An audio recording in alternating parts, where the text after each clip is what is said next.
recording this session, so I hope you can agree to be recorded. We're going to be posting this on our YouTube channel. If you do not want to be recorded, I encourage you just to disable your camera, and you can also change the name on your camera and so that your identity is protected. But for those of you that feel comfortable in doing so, I encourage you to enable your camera. We want to be able to see you. You know, if this was in a non-COVID world, we'll be together, enjoying each other's company. So we want to feel like we are with one another in community. So please enable your camera if you're able to do so. We ask you to mute your audio, but there is going to be an opportunity for some community dialogue. At that point, you can unmute yourself. And if you're able to do so, in your camera, if you can include your preferred gender pronouns so that we know how to best identify you when we speak to you. Engage with the chat function. So if there are some questions you have along the way, you can post them there in the chat function. If you have some comments, if you're hearing something that Jen is saying that really resonates with you, let us know. Put that in the chat function. If you have any questions, I encourage you to use the raise hand, and then we will be able to call on you. And make sure you state your name. Sometimes it's very difficult to manage and see who's speaking. So when you do decide to go ahead and speak, let us know who you are. And lastly, to ensure that this is a safe space for everybody, we want to make sure that's what's said here stays here, or another phrase that we like to use is what's learned is what leaves, but what is shared stays, to ensure the confidentiality of our community that's here today. So next is I'm going to ask you all to engage us in a quick poll. I want to know who is joining us this afternoon. So if you could please engage us here and let us know who's attending. So let me go ahead and give me a second here to initiate that. Nope. Okay, we're going in the wrong direction. Perdón. Okay, here's the poll. So if you could take just a few minutes to let us know who you are, who's joining us this afternoon.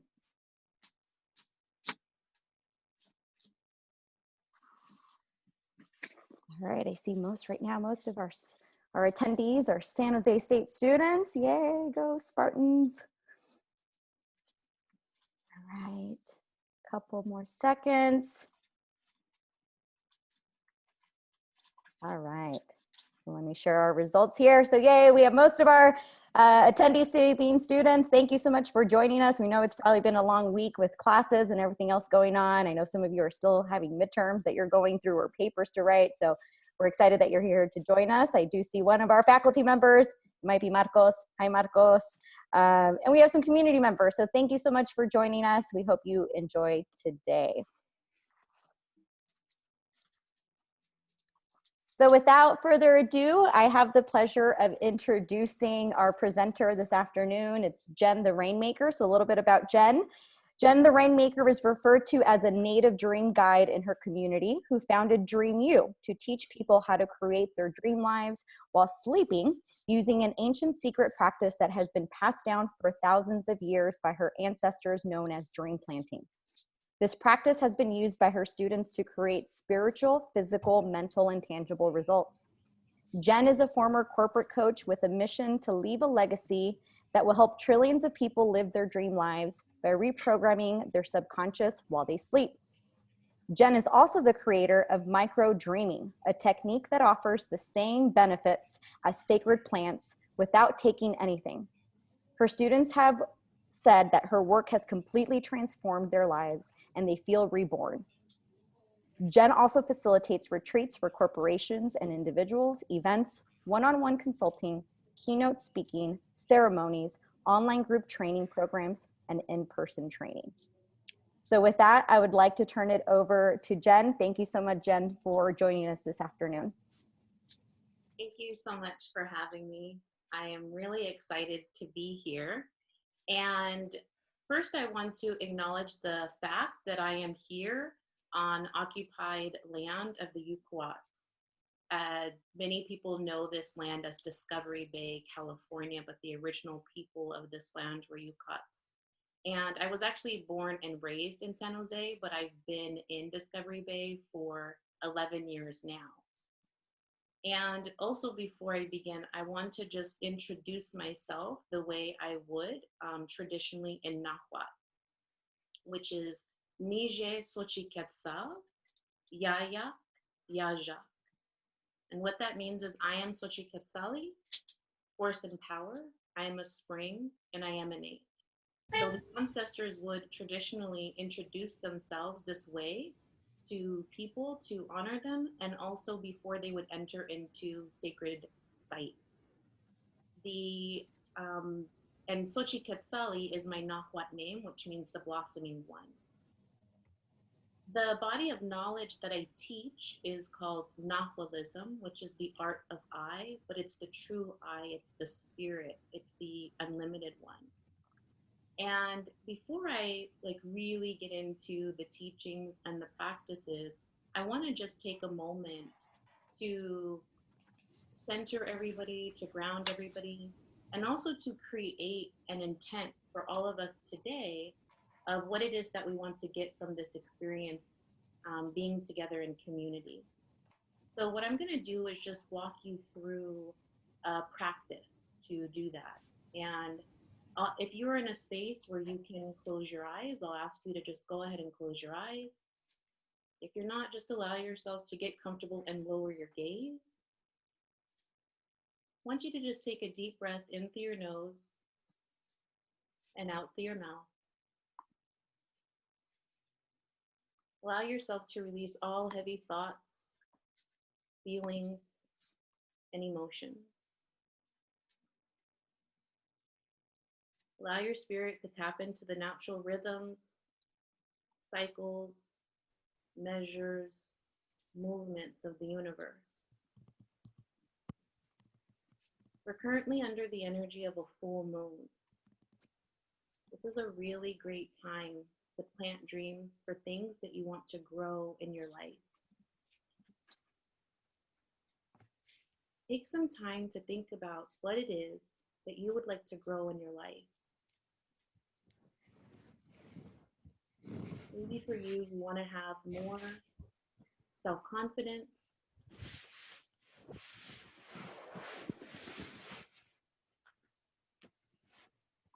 Maybe you want to have better relationships.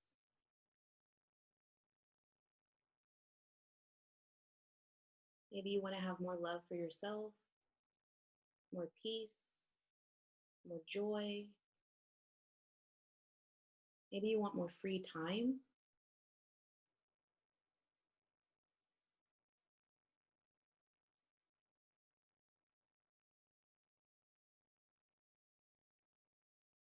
As you do this, see yourself with rain pouring down on you. Don't worry if you can't see it clearly. Just set your intent that the rain is pouring down, purifying your spirit, purifying your thoughts.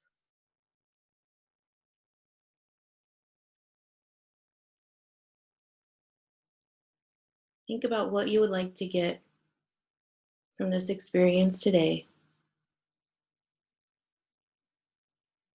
If you're not quite sure, you can just ask for clarity.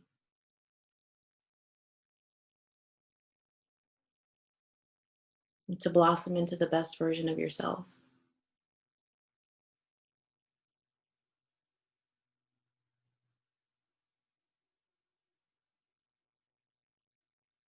Envision that there's a garden in front of you.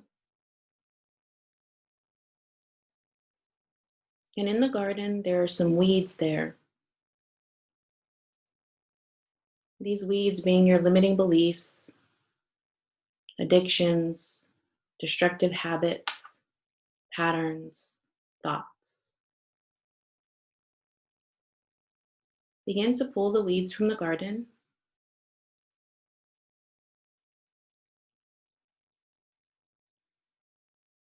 And as you do that, see that flowers begin to blossom everywhere. These flowers representing your dreams, your aspirations, your desires, your goals.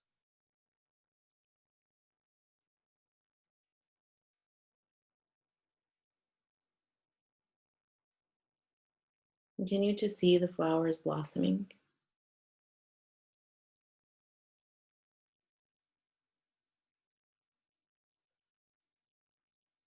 And when I count 4, you'll come back. Continuing to allow this energy of peace to flow through you. Continuing to allow the energy of your dreams blossoming. 1, 2, 3, 4.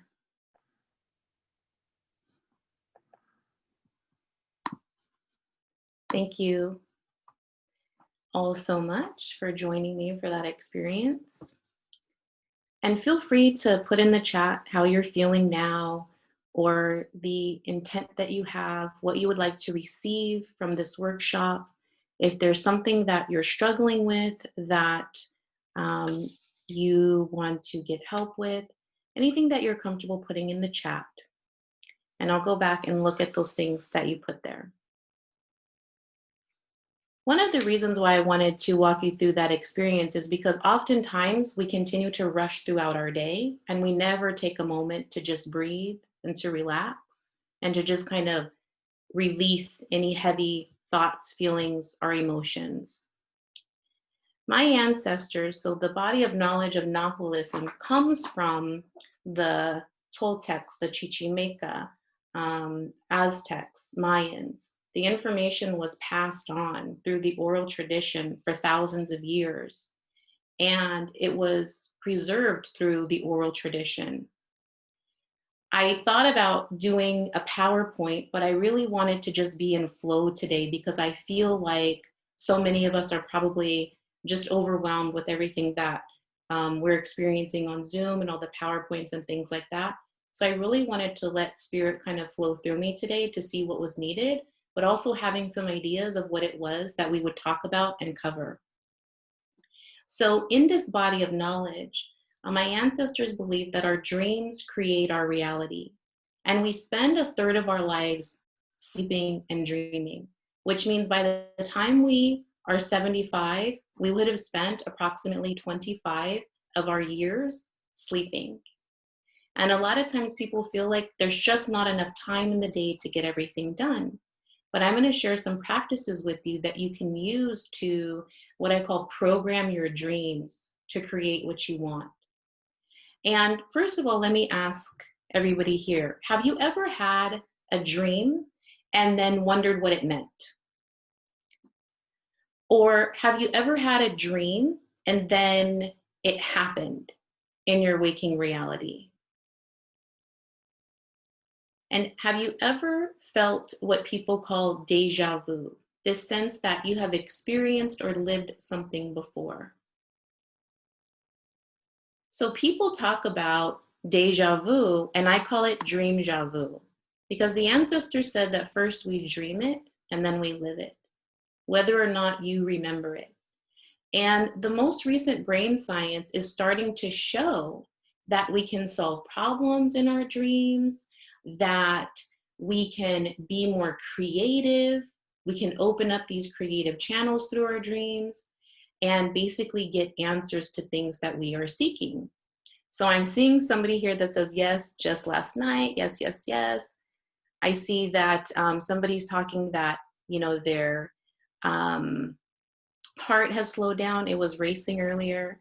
And many of us are experiencing this collective anxiety right now. There's something that's called the Schumann Resonance.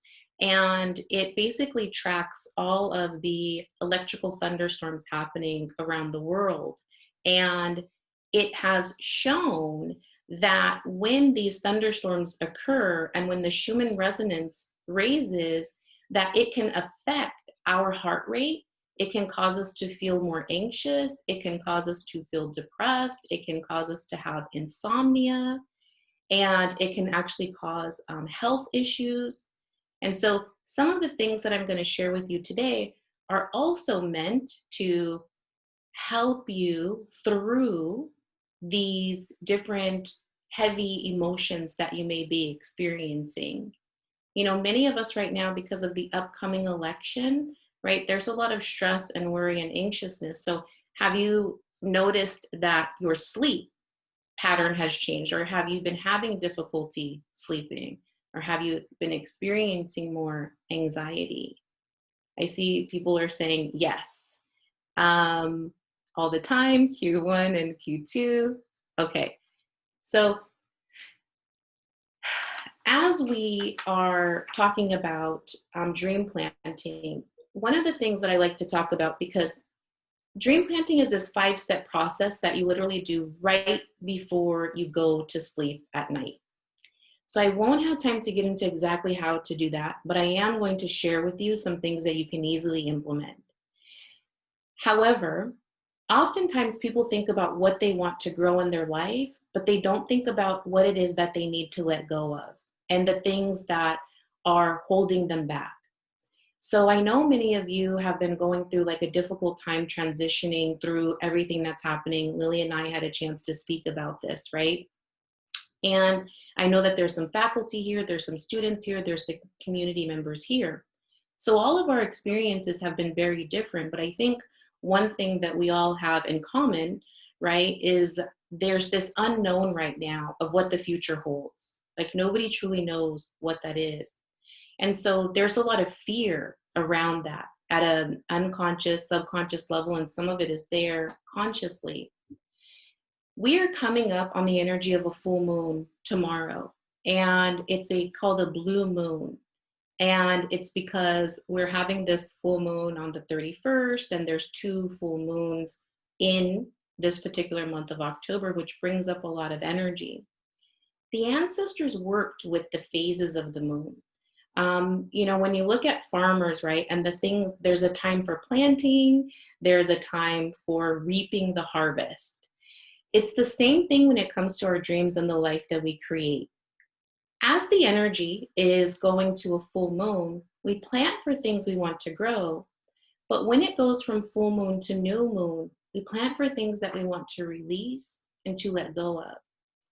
So as this time comes tomorrow, you can tell yourself before you go to sleep, as I sleep, I want to let go of my fear. I want to let go of my fear of the unknown, or I want to be healed from my anxiety. I want to be healed from my stress or overwhelm.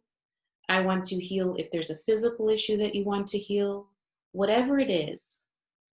But begin to command your subconscious. There's this energy that the ancestors said surrounds our crown. It's called the tonal. It's short for tonatua, which means who we are with the sun. Then there's this energy that surrounds our navel. That's called the nahua. And it means nehua, but it's the true I, which some people would call the subconscious. They say when we sleep, those 2 energies switch places. So that's why it said our dreams create our reality, because that nawal, it never sleeps.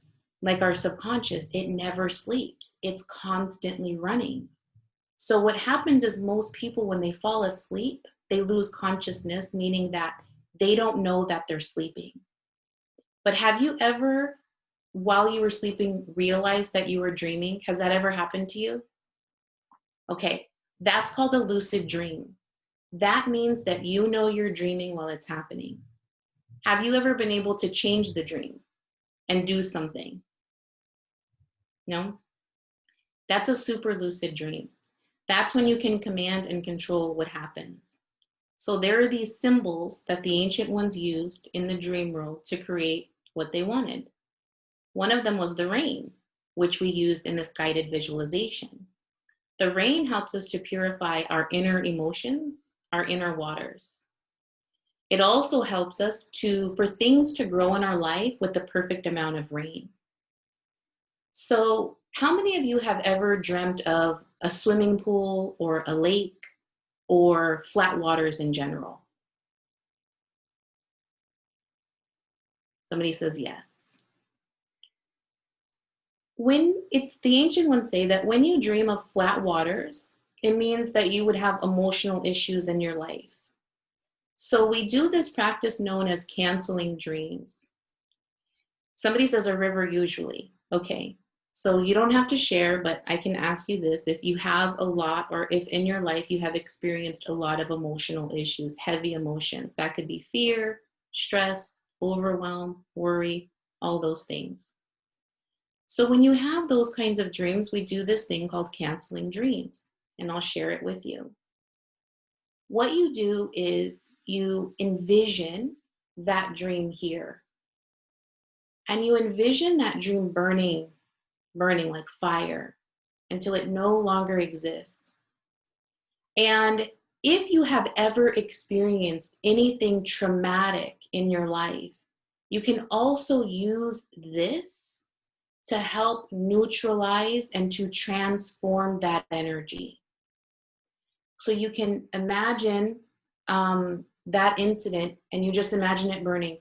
Even if there's somebody in your life that you would consider the archetype of a betrayer or an abuser, or if you're really angry with somebody, you can imagine them burning. And it's not going to do anything bad to them. It's just that part of your mind that has that is recalling that. It's helping to neutralize that energy. And what you do is you take that energy of the fire going all the way down, saying, I cancel the effects of this in my blood and bones, because the blood is like what gives us life. It said that when we were dreaming of who we would become in our mother's womb, that when we were born and that blood was on us, it was the first time our tonal and our nawal met, meaning our waking self and our dreaming self. So that blood holds memory for us. So we're canceling the effects in the blood. The bones are the ancestors, because it said that we inherit a pattern of dreaming from our ancestors. So you can look at different ancestors in your life or people that are alive and see, am I repeating certain patterns in my family? And so the intent as we cancel those things in blood and bones is so that we also don't pass them on to future generations. You take the energy all the way down to your right foot or your right hand, and you just tap the energy and say, take the energy of this dream, Mother Earth, or take the energy of this experience, Mother Earth, or take the energy of this person, Mother Earth, and you tap it again and say, transform it into something beautiful. Now, if you want to have a specific intent, you can also do that. So let's say you're coming up on a big exam, right? And you're like, transform it into the energy of me passing this exam very easily. Or transform it into the energy of me having more love for myself, or more confidence, or more peace in my life, or more joy. And the reason why I called the rain in while we were doing that visualization is because I wanted to use some of the dream symbols to help you to be able to purify any heavy emotions that you have. And that's why I also called on the flower, because when we dream of flowers, it means that something very beautiful is going to blossom in our life. But the flower also represents us letting go of what no longer serves us, learning from precious knowledge and wisdom, healing our ancestors and our bloodline, and also reaching our own inner heavens.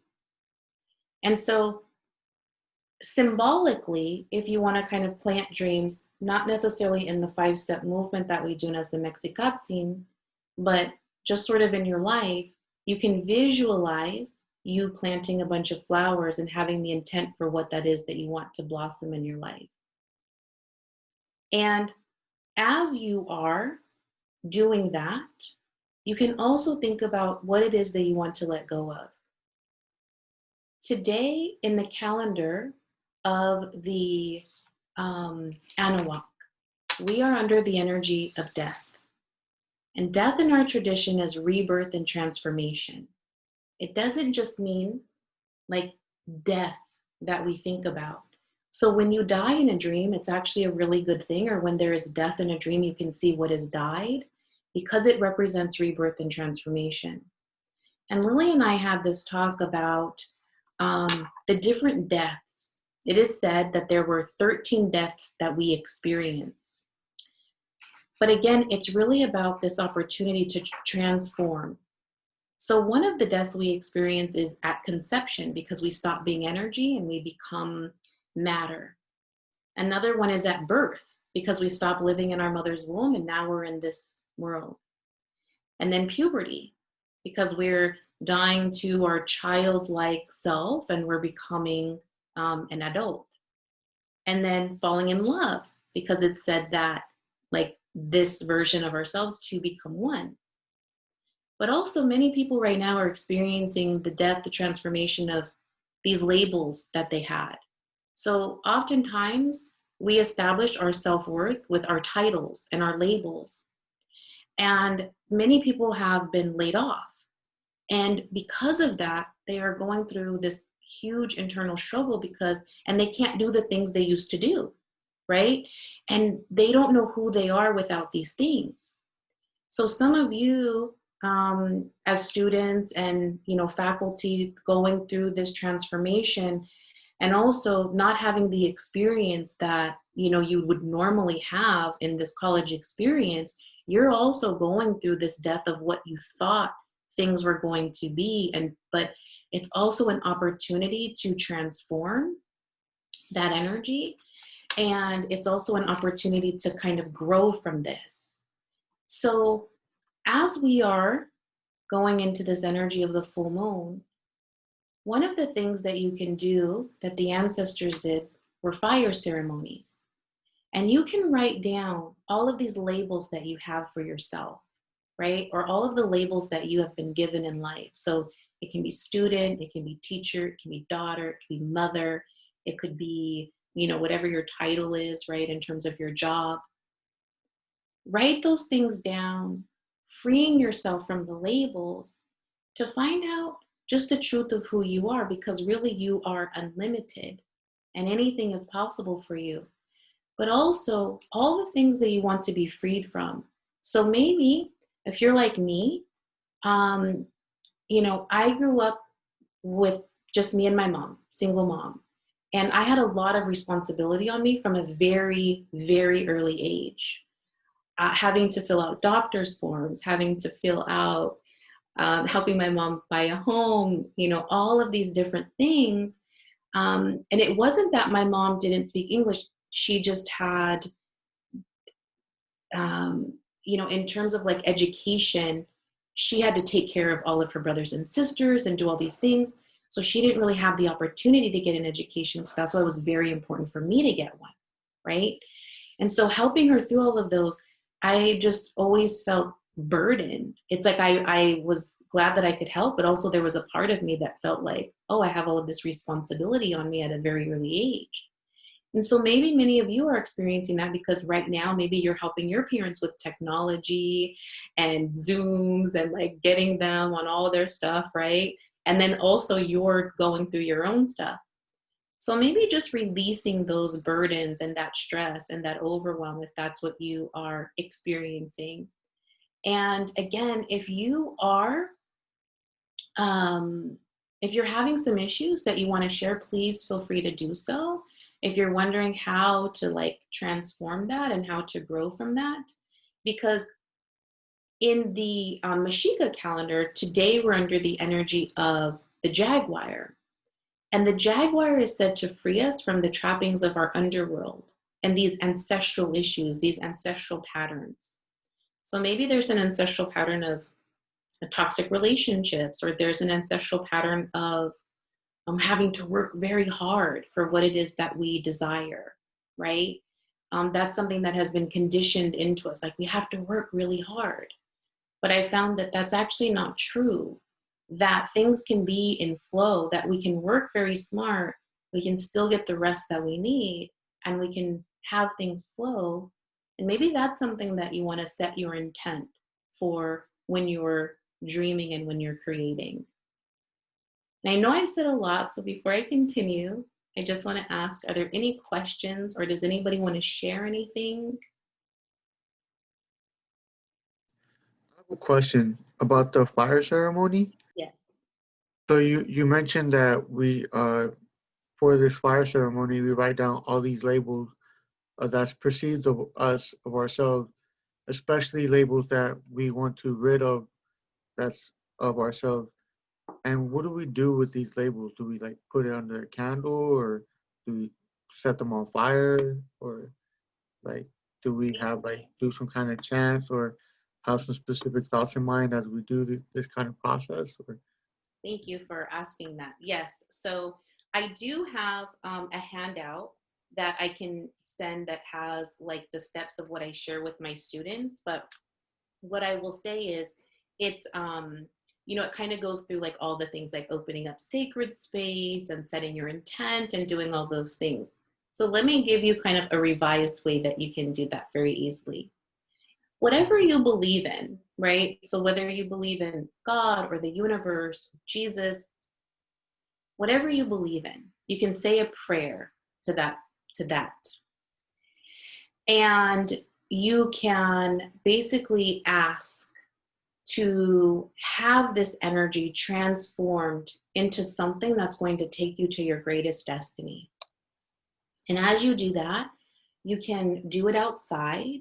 If you have like a bucket that you can burn in, or if you have a fire pit that you can burn in, you can get that paper and you just light it on fire and put it in the bucket or in something. Make sure that you have some water near you, right? Just in case it gets out of hand.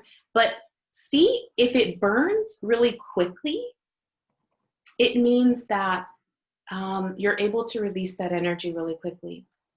If you see that it goes out and you have to continue to reburn it, it means that there's a little bit of energy in your space that isn't really fully able to let that go.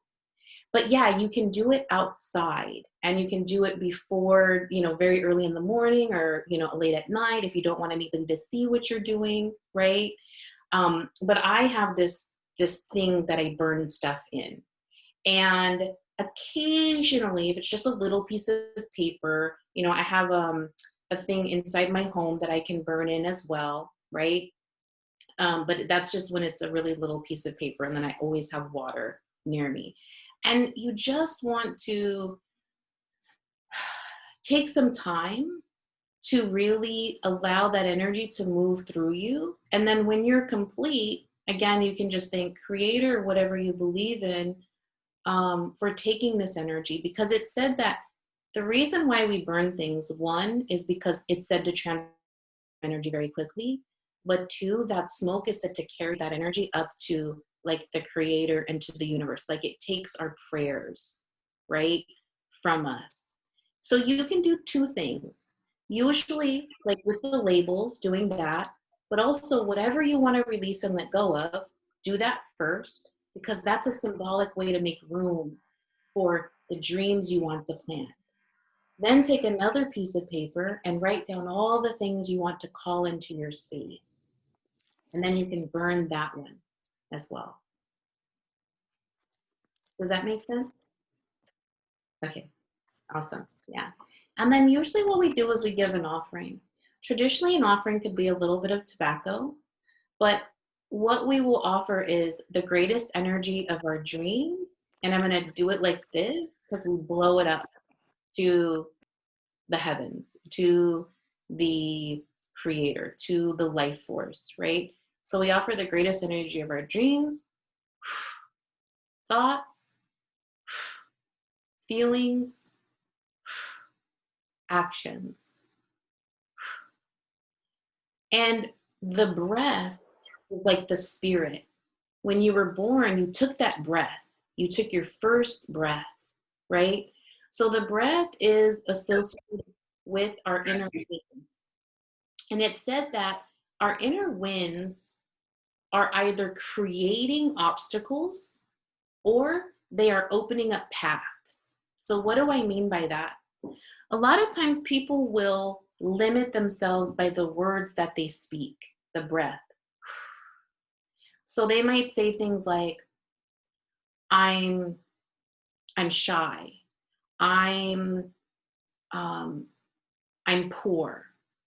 I'm I'm never going to be able to accomplish, ... right? But what you can say is, let's say, as an example, let's say you want to buy yourself something and you say to yourself, I don't have enough money for that. What you can say to yourself is, how can I get the money for that, right? Or sometimes people say, I could never afford to travel. But you can say, how can I afford to travel? So it said that when we ask questions of ourselves, our subconscious will go and find the answer for us. And the questions we ask can help to shape our reality. And so you can ask yourself, like, how can I accomplish this? How can I become the greatest version of myself? Instead of saying, I'm always going to be this way, you know? And so making sure that when you speak your words, that you're not limiting yourself, that you're not creating obstacles for yourself with your own inner winds, that you use your words to open up the paths and the obstacles. So for me, I grew up in a single family household. I grew up on the east side of San Jose. It was me and my brother, and my dad wasn't around. He left when I was about 2 years old, in and out of my life. I experienced sexual abuse at a very early age, and I experienced sexual abuse for a large majority of my life in many different ways. But there was, and I don't have a college education. A lot of people think that I do, but I didn't graduate college. I went to college because I love to learn. But in my corporate life, I had the job. It was required to have a master's degree. But because of my work ethic and because of what I believe, like my mind, my mindset, and what I believed was capable for me, I basically talked my way and I opened up my path to have those opportunities happen for me.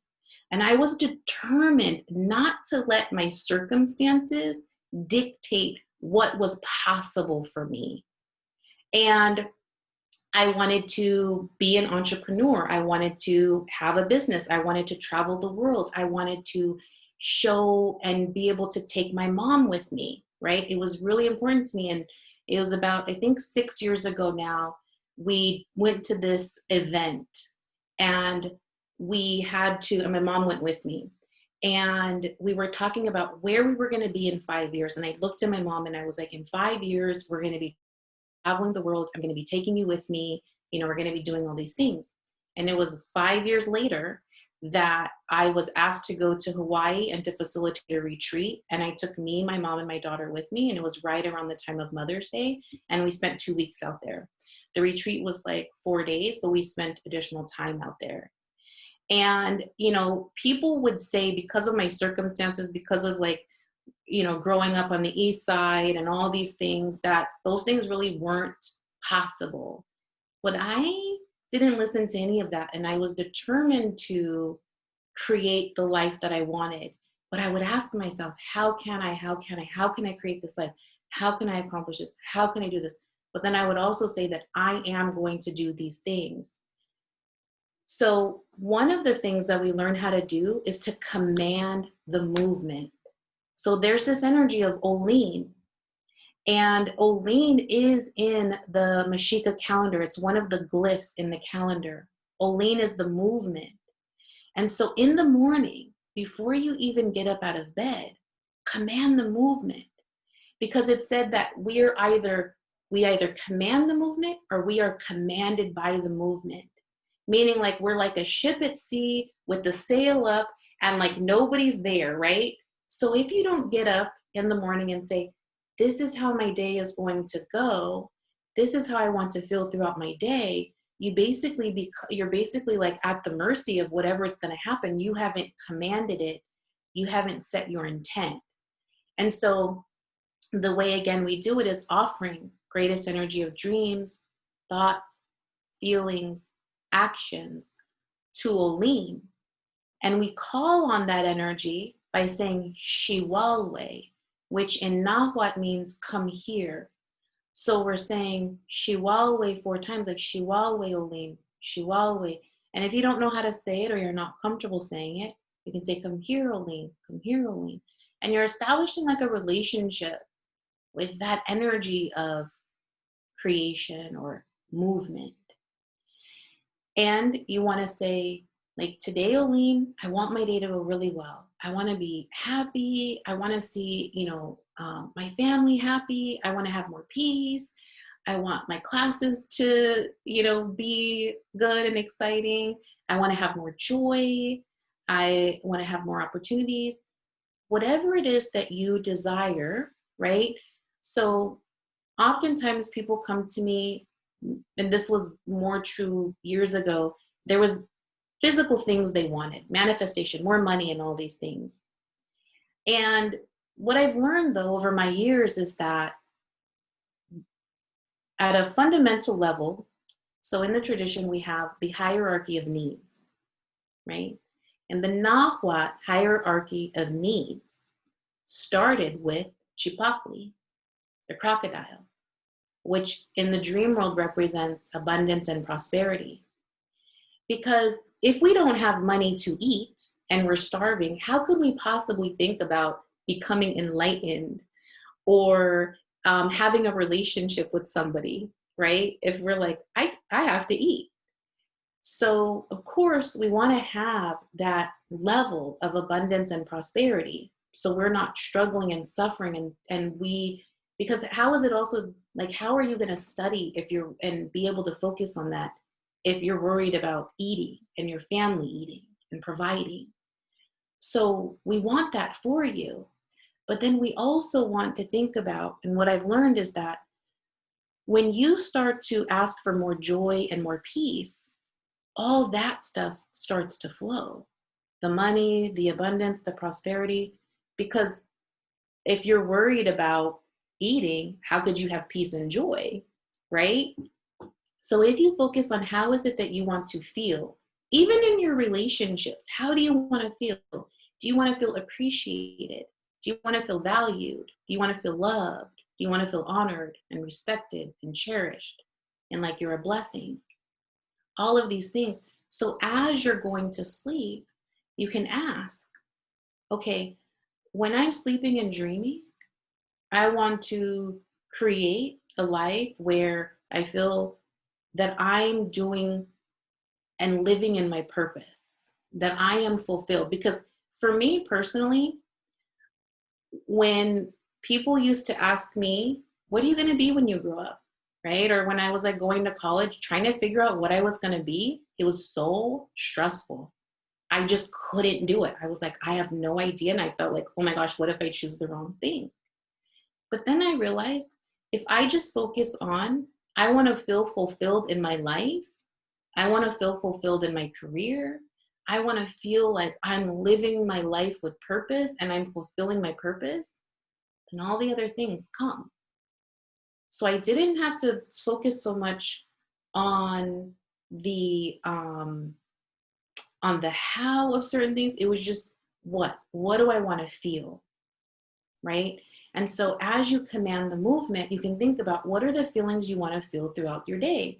So maybe it is fulfillment. Maybe it is more joy and peace and love and happiness and creating amazing memories and health, right? Having great health. So you can think about those things as you're starting. And instead of being at the mercy of the day, you can begin to command it. Okay, so let me see these things that are coming in really quickly. Are there any questions?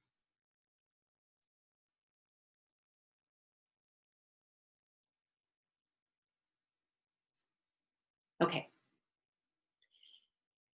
I hope that you're all like getting something from this. We're also coming up on the energy of Dia de los Muertos and the ancestors. And it said that we inherit the pattern of dreaming from our ancestors. So as I was saying before, you can look at your family and see, is there a pattern that repeats? So for me, the pattern that repeated was addictions. My dad was an alcoholic. His dad was an alcoholic. His mom was an alcoholic. I then got into a relationship with an alcoholic, and I was like determined, I'm not going to repeat this pattern. And I didn't know the person was an alcoholic until years later. So it was just something that kind of like, I didn't consciously realize it because we were 20 years old, and, you know, at that age we were partying and all that stuff. So, but he just never got it. I'm like, oh, okay, there's an issue here. So I had to work on healing that ancestral pattern, right? There's also an ancestral pattern of toxic relationships. And so I needed to work on healing that. And so you can look to see if there's anything that maybe there's a pattern of abuse, or there's, and what's interesting is that when I talk about addictions, I'm not just talking about drugs and alcohol. It's said that the number one addiction is the addiction to suffering. Because so many people think that we have to suffer in life. And I think part of that is because of what our ancestors went through, right? And they're showing that, like, the science is showing the epigenetics and the influence that the ancestors' DNA has on us. But for us, it's the pattern of dreaming. So they say diabetes doesn't run in your family, heart disease doesn't run in your family. There's a pattern of dreaming that you need to destroy. And so that's something that when you're writing down, you can say, you know, to release, free me from the pattern of dreaming that has caused these issues in my family. Free my ancestors and my bloodline from these addictions, right? From toxic relationships, from abuse, from whatever it may be. Because one of the things we do in the Mexicatsin, we'll share what we're doing in the 5-step movements. It's like we're destroying the opposite of what it is that we want. So if we're struggling financially, we're destroying the things that are causing us to struggle financially. The dreams and the ancestral pattern of dreaming that is causing that. The cosmic seed that is causing us to live that. The energy of Mother Earth and the reflection of ourselves that is causing us to live that. Because it's like that saying, inside, outside. What's inside us is reflecting outside. And they say people are a mirror. We attract these experiences as a mirror. But it took me a while to figure out what that meant. Because as an example, let's say you're in a relationship and somebody cheats. The person cheats on you. And they say, you're a mirror, you know. And it's like, I'm not a cheater. Like, why did that happen? Because perhaps within you, you have an idea that all men or women are cheaters, or all people cheat. Or maybe because that is a pattern that has repeated, or maybe you have a fear of that happening, and so it's manifested, right? So there's many different reasons why the inside outside comes up. So that's why we work on what we call the shadow self, which is the fears that we have, the beliefs that we have, to free ourselves from those things, to also free the ancestors and the bloodline from those things. Does that make sense? I hope that makes sense. Okay, I got some head nods. Okay, perfect. One of the other things, you know, today I have my hair in a braid. And one of the reasons why is because if I were to come and to just pick one strand of hair, it would be very easy to do that. But if I were to try and pull all of it out at once, like, that's not going to happen, right? So the tying of the hair is an extension of our spirit. And when we braid our hair, it also represents that we are stronger together, right? In community, we are stronger. One of the things that we do is we collect any hair that is in a hairbrush, right? Collecting that hair until the full moon, and we burn it under the full moon. And usually putting something like sage or tobacco or something to kind of cover up the burnt hair smell. But why? Because all of the thoughts that you had, or the dreams that you had, or the limiting beliefs that you had from that cycle, you want to release it and to let it go, right? And so, like, have you ever seen when people are going through a really difficult time in their life and they shave their head? Like, women do this, right? We've seen women do this. Or people with very long hair. And it's because they're not doing that practice, and they don't have a practice of like releasing the thoughts or the dreams or the heavy emotions that they experienced. So for men, you probably don't have like a lot of hair in the hairbrush, or depending on how long the hair is. And I don't want to say for men, but for those that maybe don't have a lot of hair, that have shorter hair, right? You can just put that on the paper to release those dreams or those heavy thoughts that happened from the last cycle, to be freed from those things. But that's why people do that, because they don't have that process of accumulating the hair and releasing and burning it. But this was a traditional practice, and it was also something that was done for the family. So for me, as an example, like my daughter, I would collect her hair as well and do that. But now she's 11, so she does it with me. But that's another practice that you can do and you can begin to implement.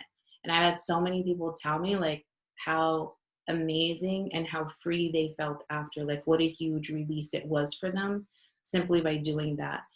And these are things that, the ancestors did. There was a reason why they did it, because it was to help to be more in tune with these natural rhythms and cycles, which is also why we dream plant throughout for the cycles of the moon.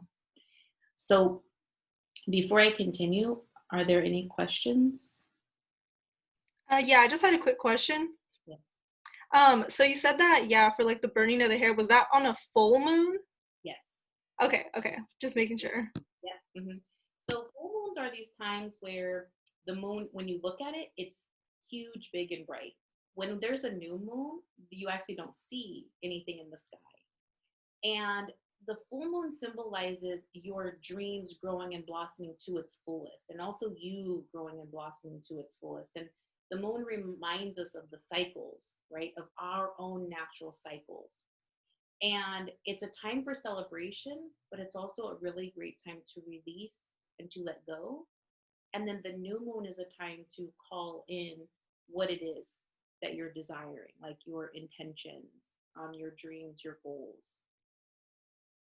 Jen, we did have another question from Stacy. So she says, thank you so much. How do we find out more about the 2 calendars for the energy of the day you were mentioning, and the information about the energy of the day? Oh, okay. This stuff has been passed down through the oral tradition. I know that for the Anahuac calendar, it's I'll have to find the name. There is a it's Iglesia Tolteca, and it's in Spanish, and you can follow for the Anahuac. For the Mexica, sometimes like I'll do it on my Facebook page, but also I'm going to be sending out a newsletter, and it'll have both of them, because the information comes through the oral tradition. So sometimes it's hard. I haven't like found one, but I know Iglesia Tolteca, they do it every day, and they post it in Spanish.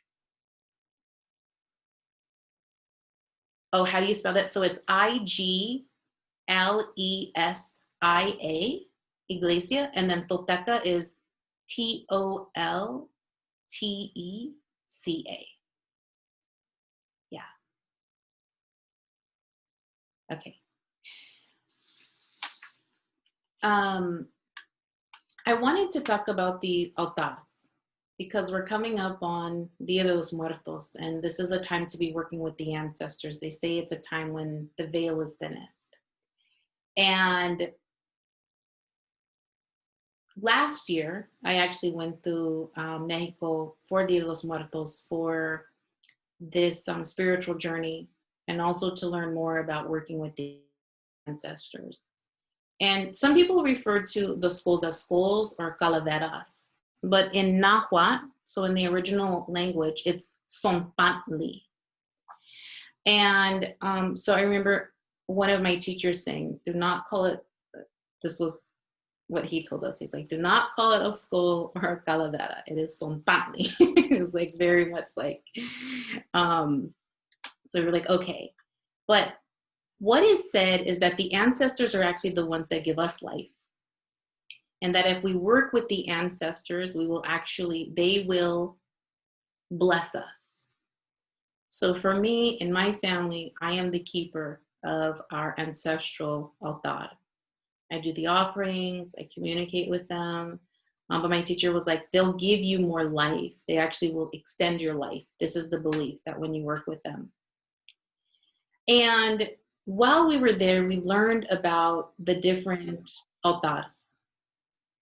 But one of the things I learned is that the first altar is us. That we are sacred. That we should make offerings to ourselves and honor ourselves. And that comes in many different ways, shapes, and forms, right?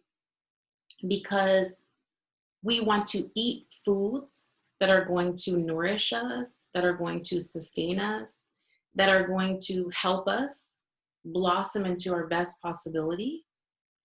And we want to treat ourselves as sacred.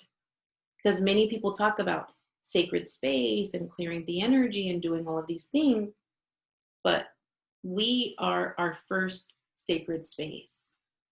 So in the tradition, there is Kali, which is the house, and there's the glyph of Kali, and that represents the house that we live in, our body, the house that we live in. So this house that I live in, but it's also the house that we live in, Mother Earth, right?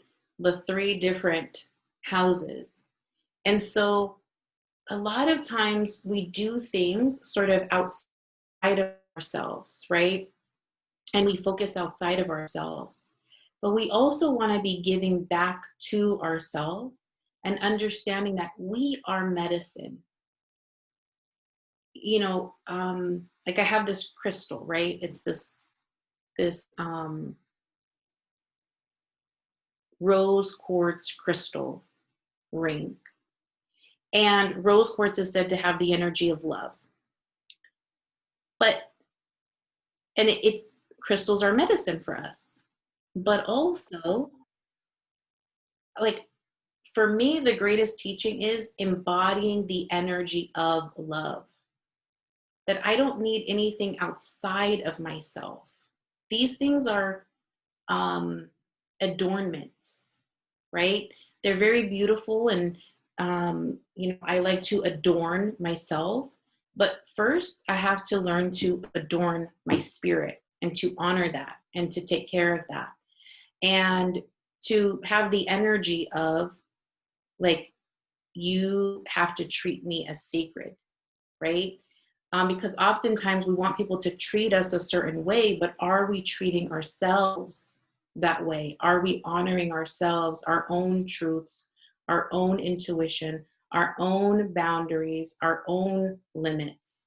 Because we are constantly giving to others, right? So what are you giving to yourself to nourish yourself, to nourish your altar and your spirit and your first house? And then we can be giving to the community and doing these things. But what you can do is you can create your own altar in your house, right? And putting different things on it, different reminders to yourself, kind of like people have vision boards, right? You can do like an altar to put the things to remind yourself that you are sacred, that you are medicine, the things that you want to call into your life, and also, of course, honoring the ancestors. But instead of a vision board, right, you can create that space. And also, that's a space where you can go to in the morning if you want to command the movement, to command what it is that you want to call into your life. And you can make offerings to yourself. So as an example, I like to buy myself roses, because roses are said to have the highest vibration of all of the flowers in terms of love and healing. And it said that when you have roses in your home, if they last a really long time, the energy in the home is really good. But if they die very quickly, then that means that the roses absorbed a lot of heavy energy. So even meditating and grounding with roses is a really great practice that you can use. So as an example, one of my friends shared this practice with me, and it's like this, she calls it the rose mock-up. So let me walk all of you through it right now. So what I'll have you do is just close your eyes. And again, if you're not in a place where you can comfortably close them, just lower your gaze. Take a deep breath in through your nose and out through your mouth. Any heavy energy that you've picked up from our time, just allow that to be released from your space.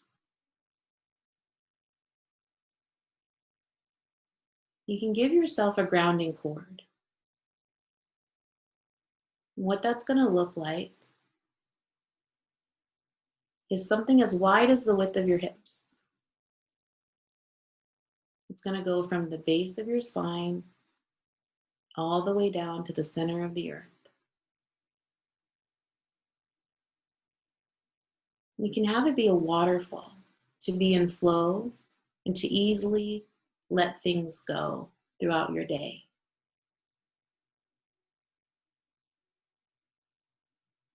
So if you've been feeling a lot of stress, overwhelm, anger, frustration, fear, just let that go down that waterfall. It might look like a color, it might look like a word. The thought of somebody may come up. Just let it go and no judgment. If you can't see it clearly, no worries. Your intent is what matters the most. Now I want you to visualize a huge rose in front of you. And in that rose, you're going to put things in there that you want to blossom, that you want to manifest, that you want to create for yourself. It can look like symbols. So if it's more money, it could look like the dollar symbol. If it's more love, it could look like a heart. The green hummingbird in the tradition represents love. The blue hummingbird represents doing what other people think is impossible. It also represents having the willpower and discipline of a warrior.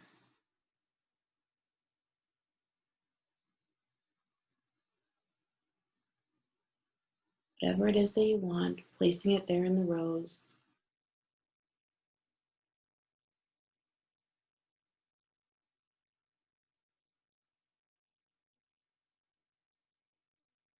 And now, take that rose all the way up to the sky and see a hand emerging from the sky. giving that rose over to the hand of that creative life force. See the hand and the rose turning gold.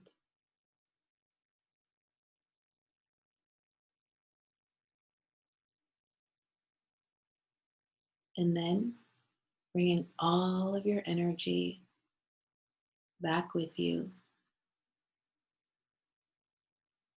handing those things over. You no longer have to worry about how that's going to happen. Let that creative life force do that for you. And then when I count 4, you'll come back.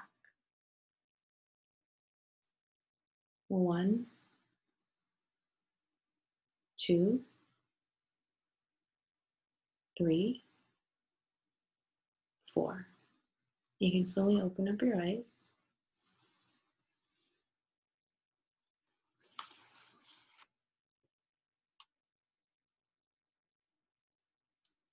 Would anybody like to share how they're feeling?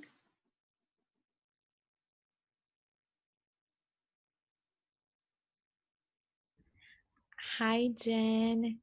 Hi, Thank Sonia. you for sharing. I'd say that I feel really inspired when I was imagining the rose. It just it made my vision like real. And one thing that I wanted to point out when I was envisioning this was that when you said, "Oh, imagine you." Um, sharing this rose with the creator, I immediately thought of the hand of a man.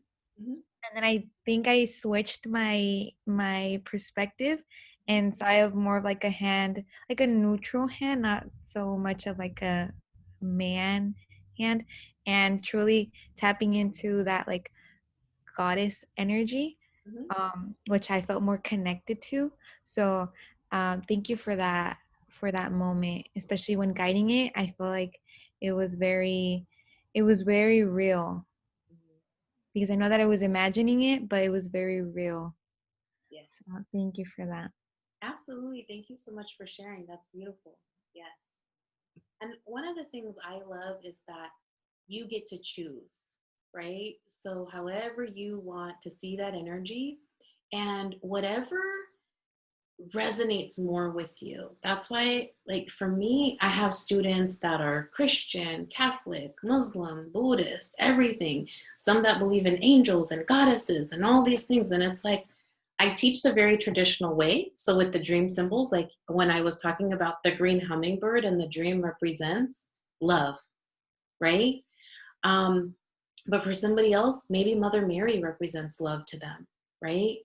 And the blue hummingbird represents overcoming our obstacles and doing what other people think is impossible. It also represents like hummingbirds in general represent the spirit of the ancestors, but it even symbolizes having the willpower and discipline of a warrior. But then I tell people maybe something else represents that to you, right? Maybe there's somebody in your family that represents like having that like willpower, right? Or that represents success or whatever it may be. And so these things, it allows you to just really be free and choose what means the most to you, because that's going to be the most impactful. And that's also why I share a lot of different things, because maybe a practice I shared resonated more with you, than something else, right? And that's okay. But there's many different things that you get to choose from. So thank you so much for sharing. I appreciate it. Does anybody else want to share or have questions?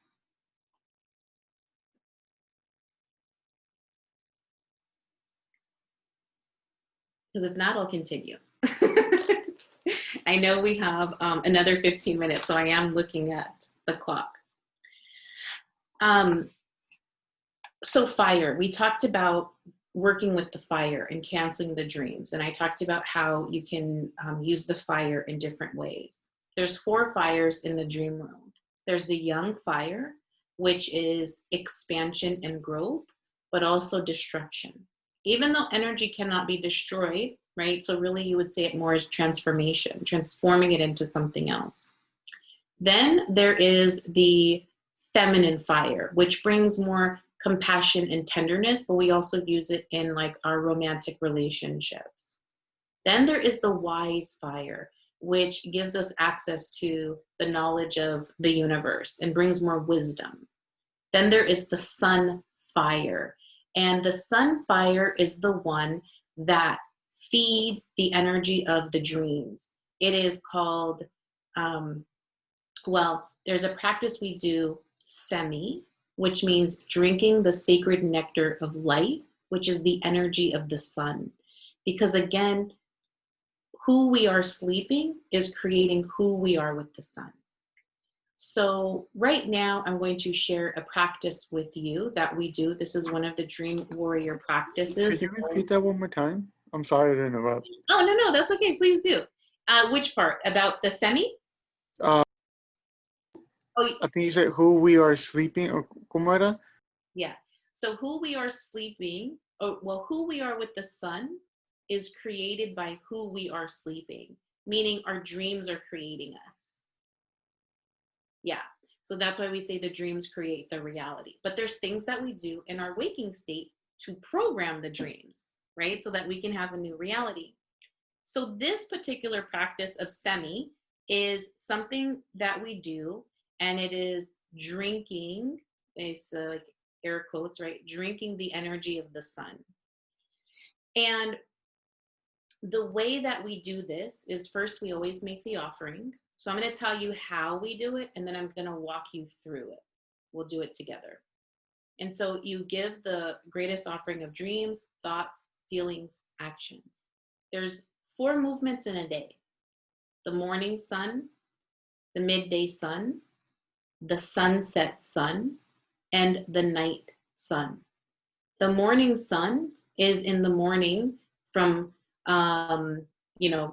sunset up until about 10 a.m. The midday sun is from about 10 until sunset. Then the sunset sun is at sunset. The night sun is after sunset until dawn. So right now we are under the energy of the midday sun. We're in that window. The midday sun is associated with the energy of Quetzalcoatl. And Quetzalcoatl, there's that statue, right, in San Jose. But that energy is the rising serpent. It's the enlightened one. And some of us have been sort of trained to look at the serpent as something evil, but it represents enlightenment. And it also helps you to reach your greatest destiny. So what we do is we offer greatest energy, and then we take it. It's also associated with the throat. And so what you do is you breathe in through your mouth, swallow, and gently breathe out through your nose. And we have the intent to take the energy to the throat. And so it might feel awkward or weird at first. You might be like, it's like, just imagine kind of drinking water, like that sensation of like when you swallow, right? If you've ever like smoked, that, sensation, right? Inhaling. Okay. We do that 13 times. So the ancestors were very much in tune with also sacred mathematics. 13 is associated with the sun. So you can do it 13 times, or 26 times, 39, or 52. You can do 4 sets. But right now we're just going to do 1. And our intent is so that this energy can help take us to our greatest destiny. You could have it take your experience as a student to your greatest destiny, your career, your relationship, anything like that, right? Just for enlightenment. So what we're going to do is, and we can do this inside, don't have to be outside. But we're going to go ahead. So just offer the greatest energy of your dreams, thoughts, feelings, actions to the midday sun, to Quetzalcoatl. And now I will keep count for us. So breathe in through your mouth,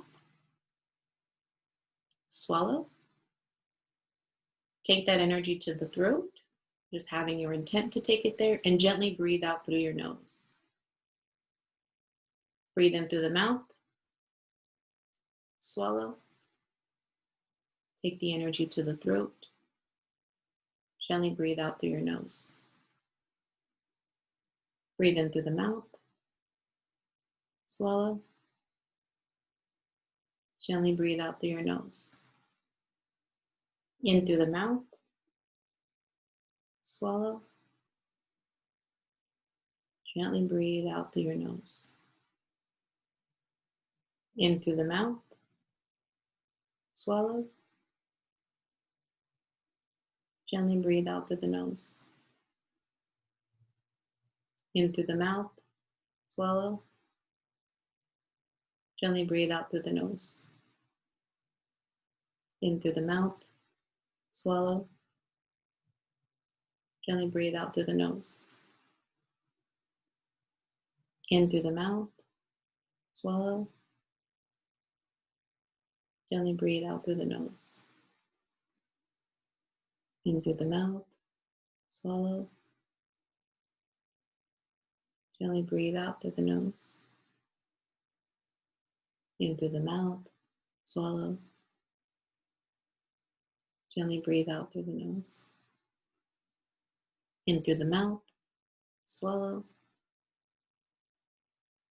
gently breathe out through the nose. In through the mouth, swallow, gently breathe out through the nose. Last time, in through the mouth, swallow, gently breathe out through the nose. And now, just allow that energy to kind of flow through you, breathing normally, opening up that energy from the base of the spine all the way up to the crown. Any tightness or tension in the body, just breathing that out.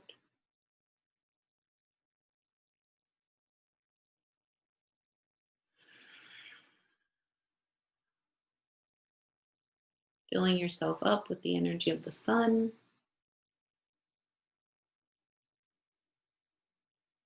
And then when I count 4, you'll open your eyes. 1, 2, 3, 4.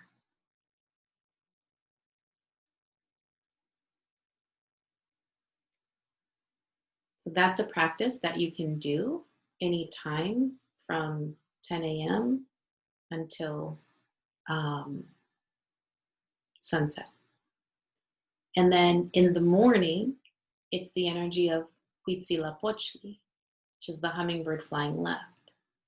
That one you take to the liver, and it helps you to overcome any obstacles, to clear your path, and to do what others think is impossible.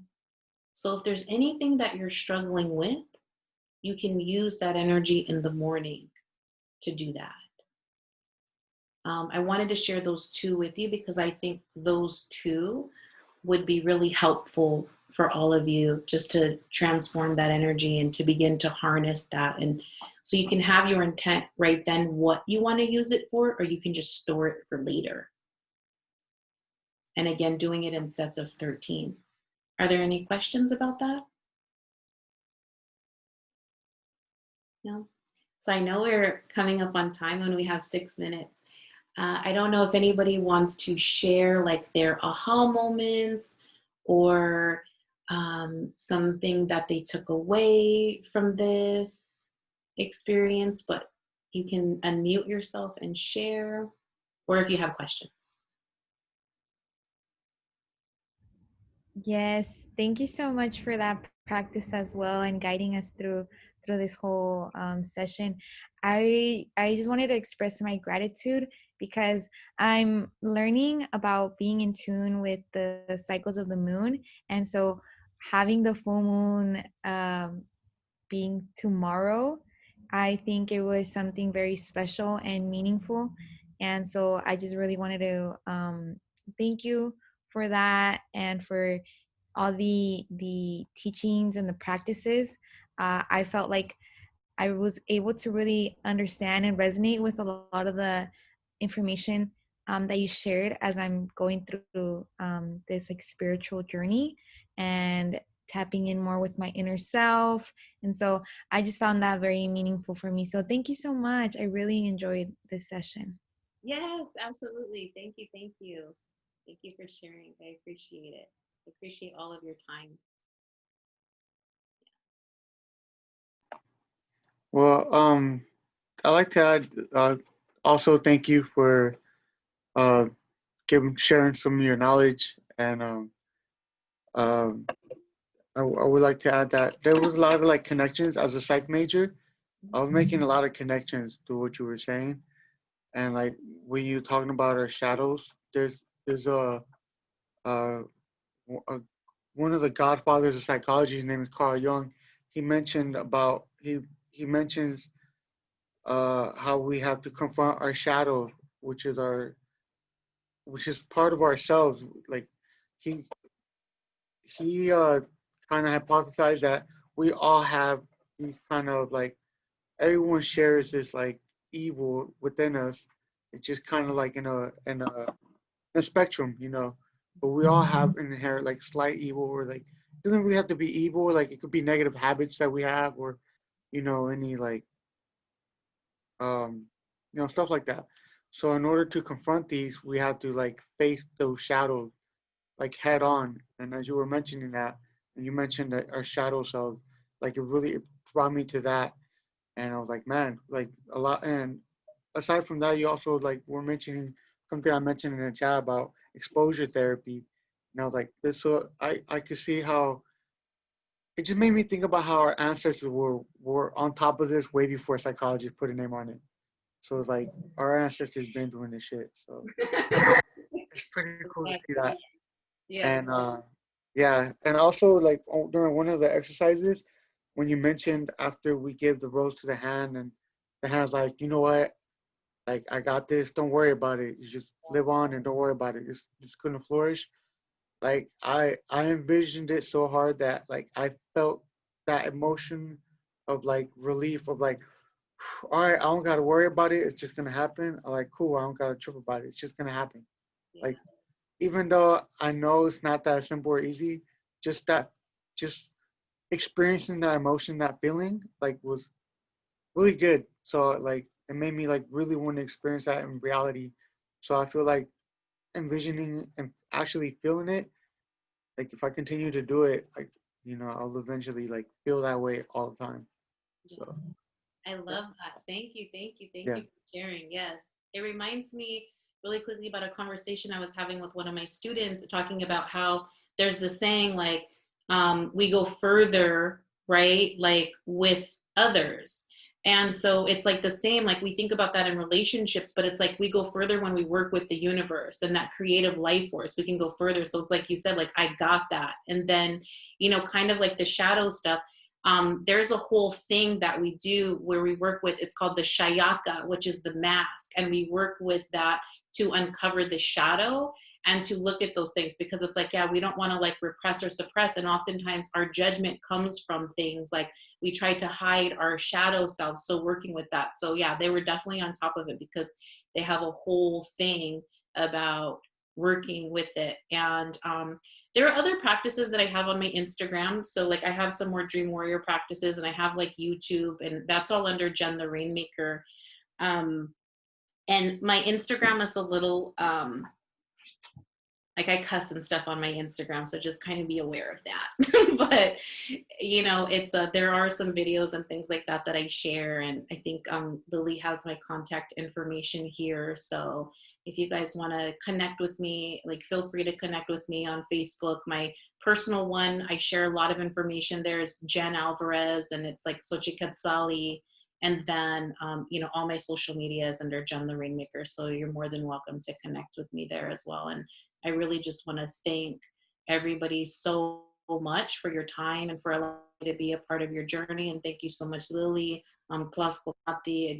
I'm really appreciative of sharing these teachings with all of you, and I'm just sharing this time with all of you. Thank you so much, Jen. This is truly a gift to our community, especially during this time. So this ofrenda that you're offering us was very much needed, I think. A lot of us, like we mentioned earlier in the presentation, are experiencing just a multitude of heavy emotions during these times. And so I myself personally definitely felt the release, especially that handoff con la mano. As someone who feels like I need to be in control of the future, that gave me some peace of mind knowing that I need to trust that there's probably some greater things out there that I need to let go of and trust the process. So thank you so much for allowing us to come together during this time. And yes, here are Jen's contact information.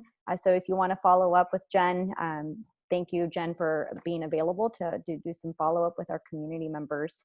I also, before we wrap up, I also just want to share with you that the San Jose State King Library put together a VR experience. As you all know, maybe some of you did not, but the library would have altares for Dia de los Muertos inside the library every year in collaboration with the San Jose Multicultural Arts Guild.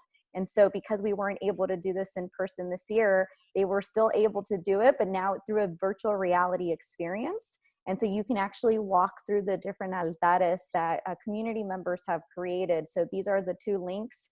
I can also email these to everybody if you want to see the different altares that have been put together by the community. So this is just a different way to bring community together to celebrate our Dia de los Muertos that's coming up, you know, in a couple more days. So again, gracias everybody for joining us. We hope you enjoyed this. This will be available on our YouTube. So if there are any other folks you think could benefit from listening to this session, please redirect them to our Central's YouTube channel. And again, thank you to McNair and Aspire for co-sponsoring this session. So gracias, Jen, and thank you everybody for joining us. Gracias. Nos vemos.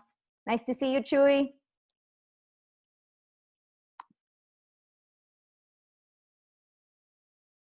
Adiós.